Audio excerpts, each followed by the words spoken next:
d'or, tour de chauffe. Nos chroniqueurs se déboutonnent sur le vif.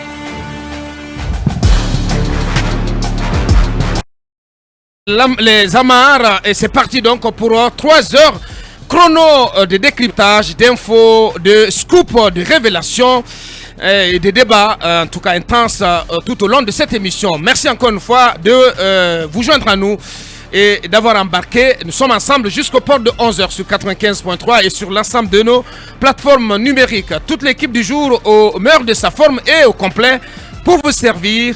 Bonjour Yamilatou. Bonjour Abokar, bonjour à tous ceux qui nous écoutent. Bienvenue. Merci beaucoup. Et vous tenez en main ce magazine, copie du magazine de la présidence. Oui, le magazine de la présidence. Ça a été lancé le vendredi. Le vendredi passé. Dans un grand hôtel de Conakry. Trimestriel, dans un grand hôtel de UP, de la capitale Conakry. Magazine trimestriel. Oui, trimestriel. Pour autant, on annonce le prochain numéro, le 5 septembre, numéro bilan de la transition, ici, de l'an 1 de la transition. Oui, mais ici c'est dit trimestriel d'information de la présidence. Attendez-vous quand même, attendez-vous tout de même au prochain numéro, voilà. Peut-être qu'ils nous annoncent une chose et qui feront une autre chose. Ouais. Mais ce qui attire l'attention... Peut-être après, la périodicité sera exceptionnelle. Ce qui attire l'attention, c'est le nombre de publicités qu'il y a dans ce magazine-là. Pour ce premier numéro, on a une dizaine, on a plus d'une quinzaine en tout cas, on a plus d'une quinzaine de publicités d'entreprises et pas n'importe lesquelles. C'est un problème. De grosses entreprises. C'est un problème. Absolument, c'est de la concurrence déloyale. On en parlait tout à l'heure. C'est de la concurrence déloyale. Attendez, pour un magazine, on sait. Mais c'est le magazine de la présidence. Oui,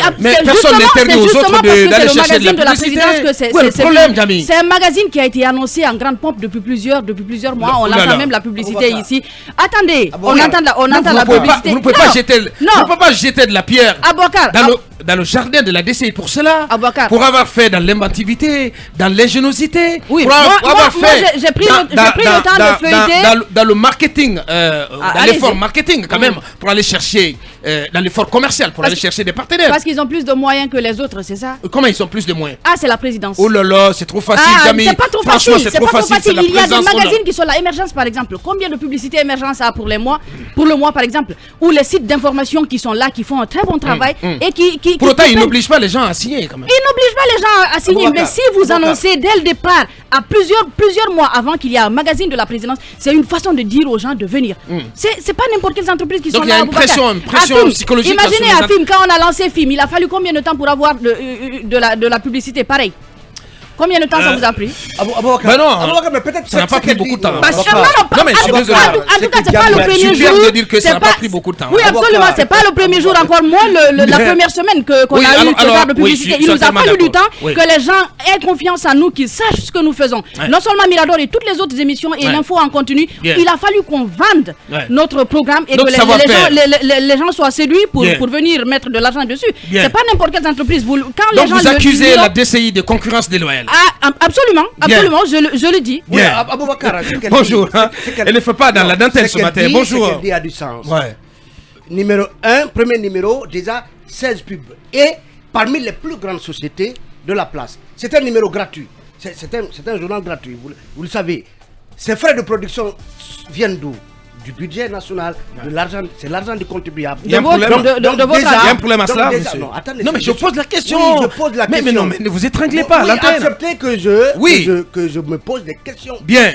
Oui, acceptez aussi que je vous en pose. Qu'est-ce qui vaut déjà à ce journal une réputation, un contenu de qualité au point au premier numéro? Franchement, il a déjà honnêtement, c'est de la petite critique. Voilà. Je te jure que c'est de la petite critique. Mais Aboubacar, je suis en train de dire. Gare à celui qui ne communiquerait pas dans le journal de la Comment DCI. ça? Sur le journal de la Vous pensez qu'on va ligoter les gens non, mais... Sur Alpha Condé, il y avait un magazine. Mais est-ce que... Moi, je pense que au contraire, il faut saluer le travail qui est fait. Franchement, c'est un beau magazine. Je sais pas si...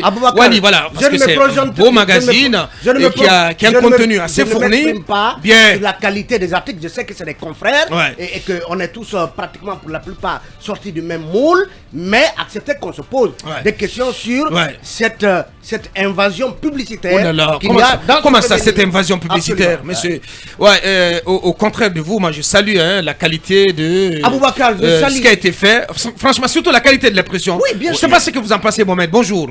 Bonjour le faiseur de roi. Bonjour à Cancan. Bien. La qualité est liée. Nous, on était au lancement. Moi, je l'ai dit publiquement. Je ne peux pas comprendre qu'un magazine de la présidence trimestrielle une transition qui est quasi qui est politique, qu'on ne fasse pas 2 pages sur la diplomatie. C'est le repas seulement qui peut faire. Non, sincèrement, avec cette transition. Par contre, ce qu'il dit a du sens. Oui, parce qu'on ne met pas une page exclusive pour vendre la diplomatie guinéenne. Je crois que là-bas, si ça a été une erreur, ou c'est le prochain numéro, j'attends de voir. Mais quand même, mettre en lumière. Donc le prix Nelson Mandela a été exclu.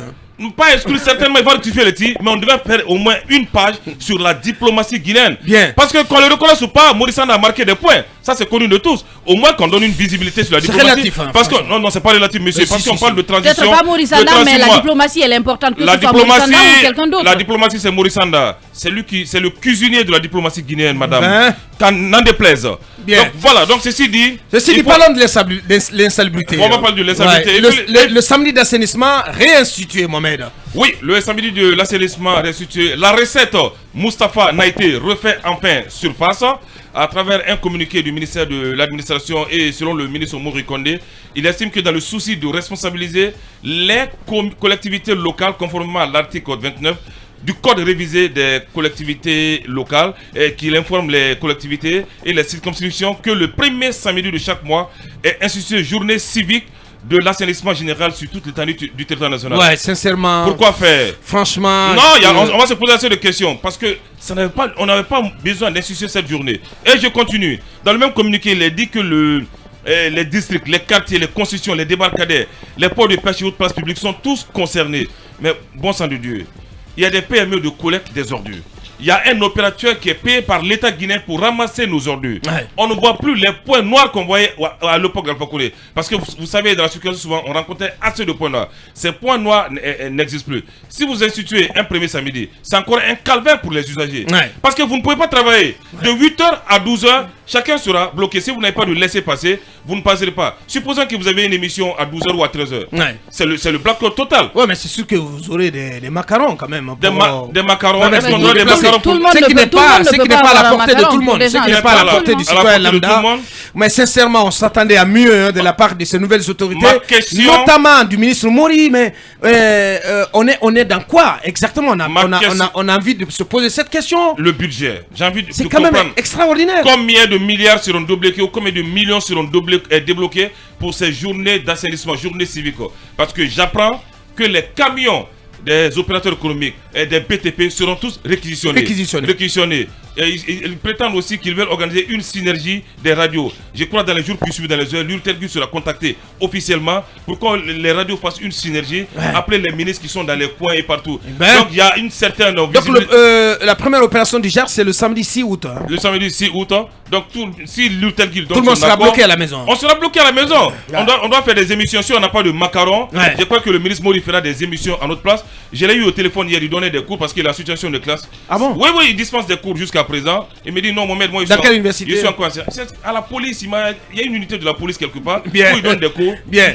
Donc il est encore dans l'enseignement. Ouais. Ça, c'était la nouveauté. Je ne savais pas cela de l'homme. Ouais. Et il faut retenir que les tout nouveaux directeurs de l'ANSP prendront officiellement fonction aujourd'hui.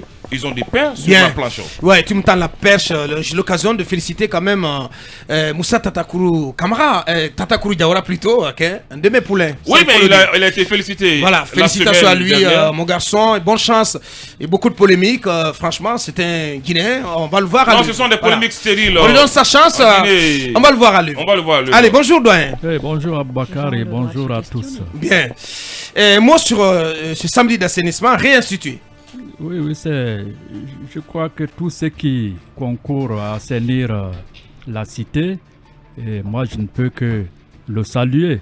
Seulement, je crains que cette journée ne soit l'arbre qui puisse cacher le vaste désert. Moi je dirais le vaste désert de corruption qui a toujours entouré la gestion des ordures en Guinée, parce qu'il y a beaucoup de milliards qui s'envolent. Même ces journées sous Alpha Condé, on apprend que à chacune de ces journées, il y avait près ou plus de 2 milliards d'argent du contribuable qui étaient débloqués, mais ces fonds étaient plutôt répartis, dit-on, entre les ministres, la primature, tutti quanti. Bien, allez-y, Talibé, un mot là-dessus. Oui, moi je veux bien savoir quels sont justement les détails financiers de cette journée citoyenne dédiée à l'assainissement. Parce que, comme le doyen le disait, il y a eu beaucoup de supputations autour de la gestion de cette initiative sous Alpha Condé. Ouais. Et vous avez vu, finalement, l'activité est allée justement en se meurant à petit feu. Ouais. Parce que, tout simplement, les citoyens se posaient des questions, parce que également, en tout cas, l'opération ne semblait pas avoir emporté l'adhésion d'une partie de la population. Parce que, Abouakar, moi je peux bien comprendre que l'on assainisse, mais imaginez, on nous enfermait chez nous de 6h pratiquement à 13h. C'est des semi-journées ville morte dans Conakry. Ouais. Et vous savez que les week-ends en général sont très bruyants. À Conakry, il y a les cérémonies, il y a beaucoup d'autres activités. Donc, est-ce qu'il faut reconduire? Moi, c'est surtout la partie semi-ville morte là que je n'apprécie pas. Si les quartiers peuvent organiser, en tout cas, cette opération de sorte que des jeunes volontaires puissent, en tout cas, s'y atteler, en tout cas, trouver un modus operandi qui ne cause pas plus d'ennuis. Parce que la source d'impopularité de cette initiative, c'était justement l'impossibilité qui était donnée aux populations de se mouvoir dans Conakry pendant ces journées. Même pour aller dans les hôpitaux talibés. Honnêtement, moi, ce qui me surprend, c'est le fait que ces autorités, ces nouvelles autorités n'ont pratiquement rien à proposer en termes de politique publique pour prendre en charge cette question d'insalubrité que de nous contraindre, que de nous cloîtrer à la maison un samedi sur 4 par mois. C'est extraordinaire. Je ne sais pas, une solution pourrait être trouvé par rapport en tout cas à l'évacuation des déchets et des ordures, parce que j'ai vu quelque part dans la presse que le ministre Mori Condé a reçu le PDG d'Al Bayrak pour parler justement du contrat d'Al Bayrak. On attend de voir. On attend de voir. Parce que tout se ramène à l'assainissement. Tout se ramène à la question d'argent en fait. Il faut débloquer, il faut délier les cordons de la bourse. Allez, ce message de Ednok qui tombe à l'instant, qui dit bonjour film, ces insertions publicitaires, c'est pour répondre à Mohamed et Jami. Ces insertions publicitaires n'ont pour but principal que de donner de la visibilité aux entreprises locales loin d'une concurrence déloyale. Les frais de production sont justement issus de ces pubs. L'État n'a déboursé aucun franc pour ce magazine. C'est une initiative de la DCI en collaboration avec Émergence Mag qui s'est occupée de l'aspect commercial. Donc, les facturations, dites à Mohamed que la diplomatie sera au cœur dans le prochain numéro, Inch'Allah. Donc, voilà, on a des comptes à demander aussi à Monument. Parce que le partenaire technique le magazine de la présidente. Bonjour Mamadouri. Bonjour. Bienvenue. Merci beaucoup. Bonjour au Triangle Sacré. Bonjour au Triangle Sacré. Bien. Je ne parlerai pas beaucoup aujourd'hui. Un tout petit peu grippé. Absolument. Je ne suis pas seul visiblement. Prendre rétablissement à tout le monde en tout cas. Bien. Pour parler un peu de cette campagne de samedi qui revient, je suis à 100% d'accord avec Talibé. Je pense que ce sera tout simplement de la sinécure. Il faut savoir tout simplement reconduire certaines pratiques, mais en la rabotant de ces aspects qui n'ont pas du tout marché. Je pense que toute démarche qui consiste à inciter les citoyens à épouser l'esprit de l'hygiène publique est à saluer. Cela se passe ailleurs dans d'autres pays, la ville la plus proprement en Afrique, Kigali et autres. Il y a de ces mécanismes là-bas qui incitent les citoyens à s'impliquer, à commencer d'abord à nettoyer leurs devantures dans leur quartier, dans leur communauté et jusque sur les voies publiques. Maintenant, à instaurer un samedi sans boulot, un samedi sans déplacement carrément, je pense que ça a gêné les gens à l'époque où ça a été instauré. Si vous faites revenir le même mécanisme, ça va encore déranger. Et Mohamed Kabal a souligné tout à l'heure, c'est le jour où les gens travaillent. Donc si quelqu'un qui a une émission ou quelqu'un qui est un malade, qui a un rendez-vous médical, qu'on maintient à la maison jusqu'à 12h, jusqu'à 13h, il y a problème. Je pense que ce qu'il faut faire, c'est de laisser les gens librement s'investir, s'impliquer dans ce processus qui doit être tout simplement volontariste. Bien. Parce qu'à côté de cela, il y a la gestion professionnelle des ordures que l'État gère avec ses partenaires.